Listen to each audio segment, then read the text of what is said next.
Arsenal have broken a club record, their best ever start to a Premier League season. Today was far from easy. Leeds, as predicted, were aggressive and tough tackling and caused Arsenal many issues, but a Bukayo Saka goal was just enough. So from an Aaron Ramsdale masterclass to the controversial refereeing decisions and what went down in the second half, let's break the game down and discuss the 5 things that we learnt from Leeds United 0, Arsenal 1.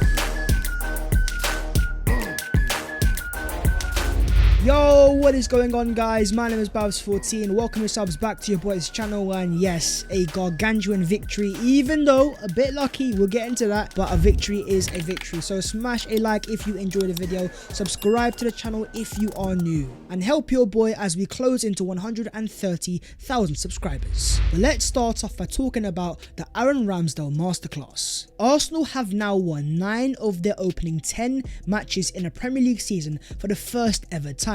The last 4 teams to do so all went on to win the title. The result is definitely there to be debated, and we are going to break it down bit by bit. But in terms of the most important factor in football, the result, Arsenal are breaking records. And as Mikel Arteta says, I just love the commitment, the relentlessness and the passion the team played to somehow win the game. This for me was Arsenal's worst performance in the Premier League so far this season, and as Mikel Arteta says, then it goes down to the fundamentals: commitment, passion, desire. And that was typified by the Arsenal goalkeeper, and for me, the man of the match, Aaron Ramsdale, getting an 8.0 rating, making 4 saves, 3 inside the box, 2 punches, 1 high claim, 25 accurate passes and 6 accurate long balls. The save in the first half from the corner was fantastic, but in that second half, 101 saves. He didn't quite save the penalty, but he went the right way, and every time he was called upon, he came out on top.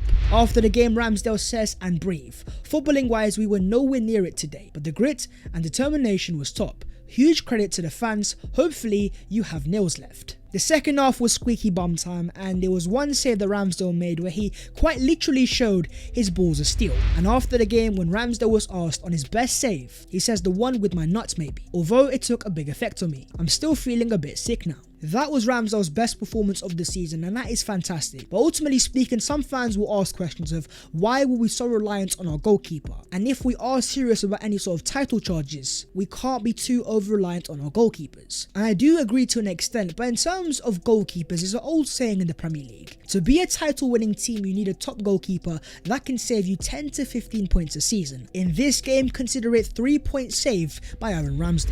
Moving on to the second thing, and that is smash and grab FC. This is a game split into 2 halves. The first half, it was pretty equal. Arsenal and Leeds went toe to toe, but Arsenal slightly edged it. And even in terms of the stats of the first half, as you can see, expected goals is pretty equal, but Arsenal had most of the possession, but slightly more of the field tilt and a few more final third entries. But Arsenal went in 1 goal ahead, and it was a sensational finish from Bukayo Saka, who now has 5 goals, becoming Arsenal's joint top goal scorer in all competitions so far this season. Saka is also the first player to have been involved in 50 goals for Arsenal under Mikel Arteta in all competitions, scoring 26 and assisting 24. And quite a few fans have said that Saka has made a slow start to the season. Well, in terms of that slow start, in Saka's last 7 Premier League games, he has made 8 goal contributions. And in terms of his goal, he says, I know the quality of Martin, so as soon as he had the ball, I tried to be ready to make the run wherever he wanted to give it to me. Luckily, I was on the end of it, and that's now 2 assists in 2 games for Odegaard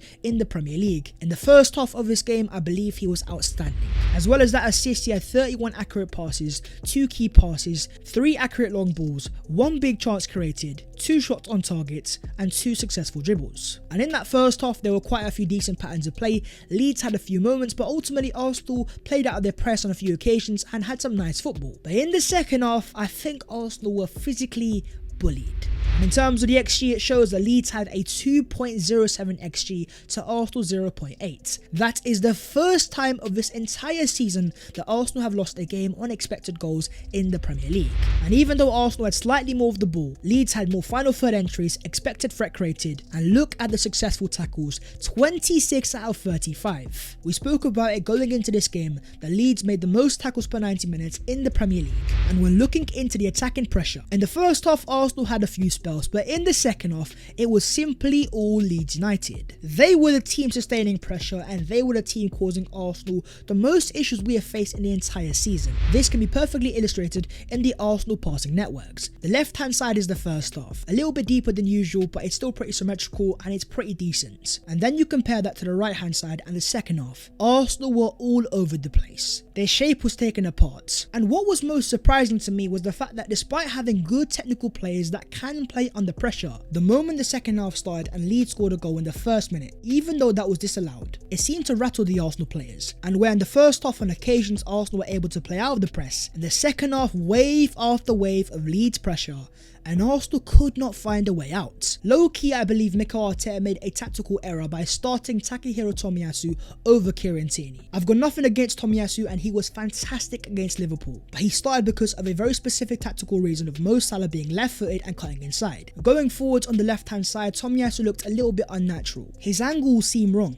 and he was unable to form any sort of connection or chemistry with Gabriel Martinelli. I do believe the game was more suited to Kieran Tierney, but even on the right hand side, Ben White, who has been so consistent over the course of the season, this was by far his worst game of the season. On many occasions you saw Leeds try to overload Ben White and he couldn't cope with the amount of runners. I think this is a game where Arsenal severely missed the on-ball presence of Alexander Zinchenko, and he is a player that demands the ball under pressure because of how secure he is with the ball, and playing as the inverted left back, I think there's a reason why in every game that he's been fit, Mikel Arteta has started him. There's no denying in the second half Leeds were a far better team, and in terms of the overall complexion, we can't lie about it, Arsenal were very lucky to win the game. But as an Arsenal fan that has seen us perform so well in so many other games this season, and even looking in terms of expected goals, this is the first game that Arsenal have lost all season. So when I then hear people question if Arsenal are a sustainable team, I believe that is very reactionary, because over the course of the season, Arsenal have proven to be the most consistent team in the Premier League. But the real test is now next week. If Arsenal can now put this performance to one side and kind of make it a one-off, go to Southampton away and win that game convincingly, then as Arsenal fans we can put this performance to one side. On to the third thing, and that is the referee steals the show. From the get-go in this game, the referee set the tone. The fact that after the first few minutes, with the players out and the game started, the referee had to suspend the game, and that was because there was a power outage behind the scenes, which meant that VAR and goal line technology couldn't work. Now whether it was Leeds not paying their electric bills or whatever, ultimately speaking, the fact that we had to wait 40 minutes for the game to restart for what is the biggest league in the world and has international fans that are watching at different times across the world and stupid times like 3 AM, 4 AM, by wasting 40 minutes of their time, that was a shambles. But there were also quite a few controversial decisions. Starting off with the Leeds penalty. There's no denying in terms of Saliba, it's definitely a handball. But where this gets very dodgy, very much in the build up to the goal, there's a very clear offside. It's not marginal, it's clear and it's obvious. But the linesman keeps his flag down, the game goes on, and a few passes later Arsenal give away a penalty. Does that really count as a second phase of play? And more importantly, in terms of the linesman, how much more clear and obvious does it have to be for you to put your flag up?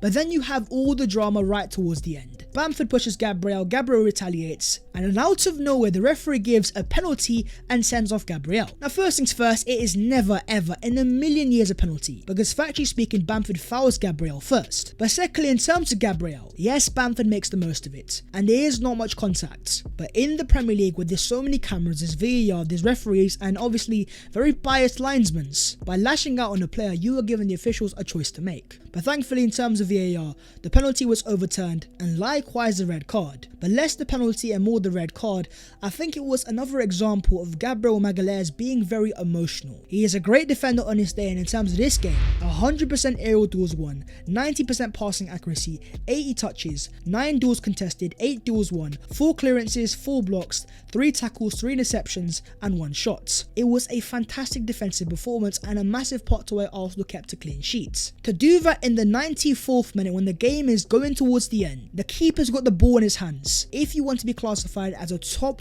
elite defender, I definitely think Gabriel has to learn to control his emotions. But alongside Gabriel, we also have to talk about William Saliba. Now in the first half on the ball, he was buttery smooth, so calm under pressure, and once again so impressive, a standard Saliba performance. But in the second half there are quite a few errors. Not only did he give away a penalty, but also quite a few cheap giveaways of the ball, and that specific moment where he has a very heavy touch and he plays it into the path of Bamford and Aaron Ramsdale saves him. Again, I'm not too overly concerned because because of how good Saliba has been and the fact that he is still 21 years of age. But I think in these last few games against Liverpool and now in this game against Leeds, we are seeing a few areas of Saliba's game where he still needs to improve.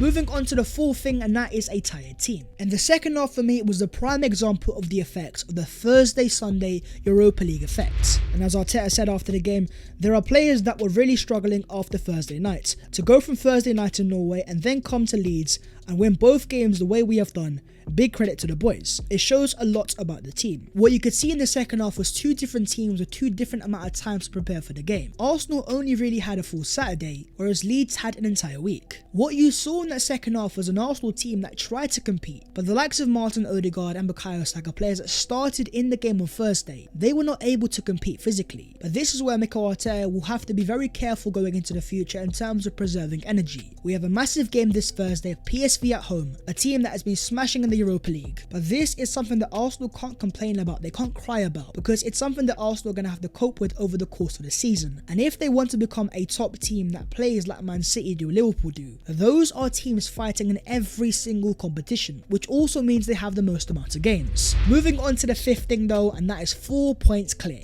Arsenal were lucky and Arsenal were awful in the second half and Arsenal got away with it. I can agree in every single aspect. But we also have to remind ourselves of which team collected the 3 points, and that was also Arsenal. And that is now 7 wins in a row in all competitions and 12 wins out of 13 so far this season. And Mikel Arteta says on the resilience of his team, absolutely.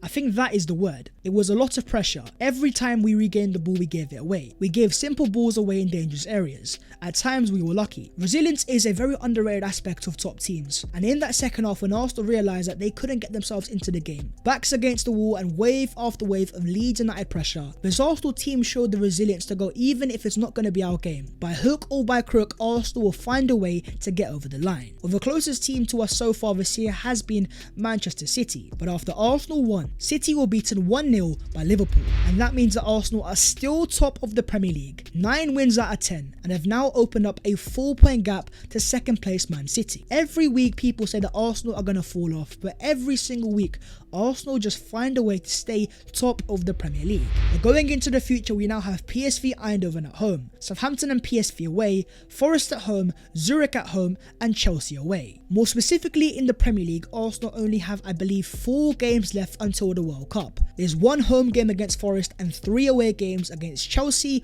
Wolves and Southampton. There is no such thing as easy games as today showed, but if we're able to put this performance to one side, with a 4-point gap over Man City, it is very much possible that Arsenal can go into the World Cup remaining top of the Premier League. But what were your thoughts on today's game, and more importantly going into the future, what are you guys thinking in terms of competing, and I keep saying it because we're still there, for the Premier League title? But that's the video there, so hopefully you have enjoyed, and if you have, make sure to go down there to smash a like and subscribe to the channel if you are new. If you want to follow your boy on all of his social medias, then the links are all down below in the description. But that was the 5 things that we learned from Leeds United 0, Arsenal 1, and it was not an easy game, it was a very lucky game, but ultimately speaking, 3 points in the bag, we're still top of the Premier League, so you know what, I'm gonna keep smiling and so should you.